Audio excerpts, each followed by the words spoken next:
Hi guys, good evening and welcome back once again to The Edward. I'm your host Eddie, and in tonight's video I will be bringing you my season review on the latest and very entertaining second season of The Lord of the Rings, The Rings of Power.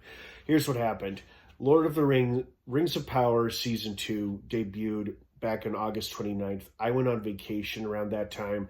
I was out of town for a few weeks. I got back home, and then life just unraveled in a really crazy, unexpected way. But bottom line is that I have a lot of catching up to do in my content.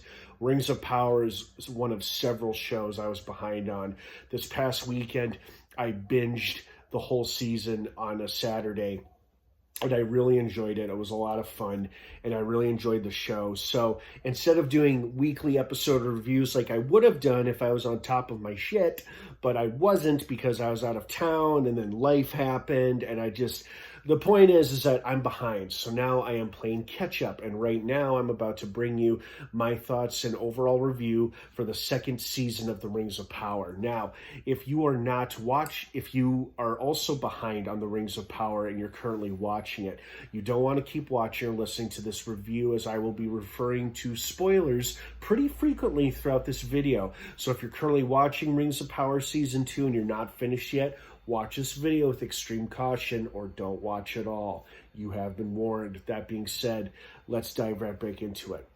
First and foremost, one thing I found very confusing, especially about the season opener, season 2 premiere, is that I didn't realize it was a flashback at first. I thought someone else was pretending or posing to be Sauron to Adar and the orcs. And that's why Adar killed him, because he's like, this isn't the real Sauron. But it turns out it was Sauron, as the black goo indicated, and it was a flashback revealing how he came to his Halbrand form, played by the wonderful Charlie Vickers. And then I was like, oh, this is a flashback showing us how he became Halbrand, or the identity he took as Halbrand, while still hiding the fact he was Sauron. Okay, interesting, kind of confusing way to start off the season, but it made sense as the scene went along. Overall, I thoroughly enjoyed this season. Great battles, great action sequences, awesome, amazing creatures and monsters, great new characters, new enemies, new allies, old familiar faces returning, and new faces shining brightly or not so brightly, depending if they were good or evil. Just so much entertaining stuff to consume, to enjoy.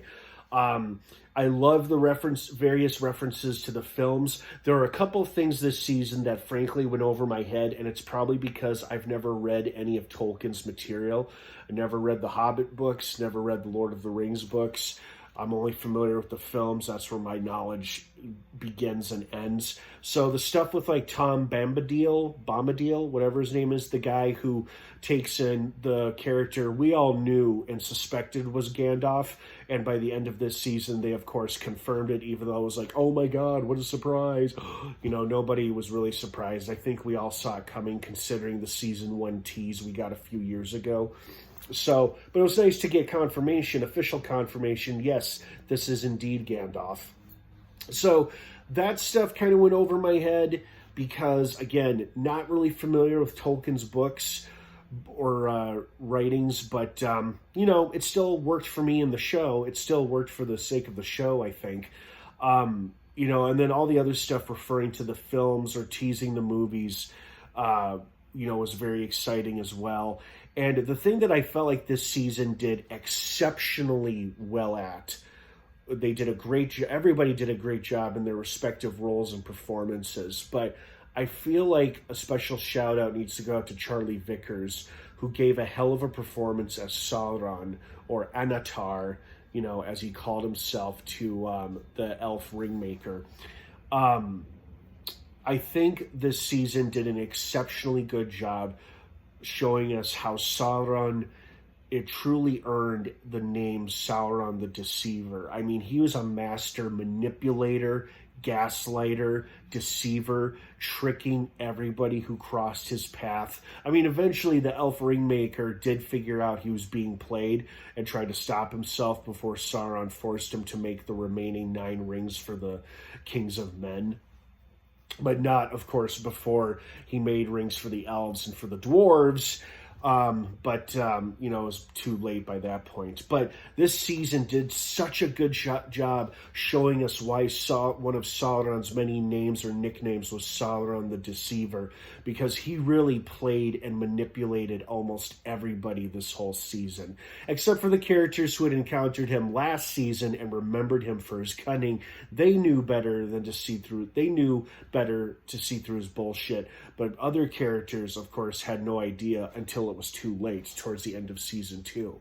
So well done to the writers and the cast and crew on this season, but especially to the writers who wrote a very consistent character arc or storyline for Sauron this season, showing us not only his ever-increasing rise to power, but why he is indeed called Sauron the Deceiver. So much manipulation and gaslighting and mind games and just overall destructive tendencies he inflicts upon others.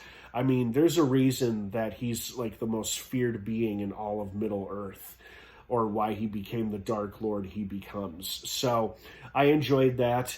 Like I said, other things that surprised me this season, I had never seen an orc family before, a female orc, let alone an orc baby. That was unexpected, kind of weird, but kind of cool.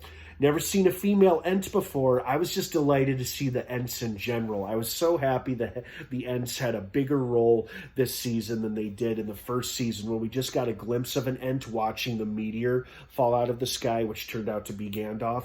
This season, we actually had 2 characters with speaking parts that were Ents, and that really filled my heart with joy. So like I said, season had great action, it had great character, it had awesome creatures and monsters, and it really showed us why Sauron is indeed the Deceiver, because he really played everybody. You know, he was giving off Emperor Palpatine vibes from when Palpatine was still posing as a chancellor during the Clone Wars and Star Wars. At least that's what it reminded me of.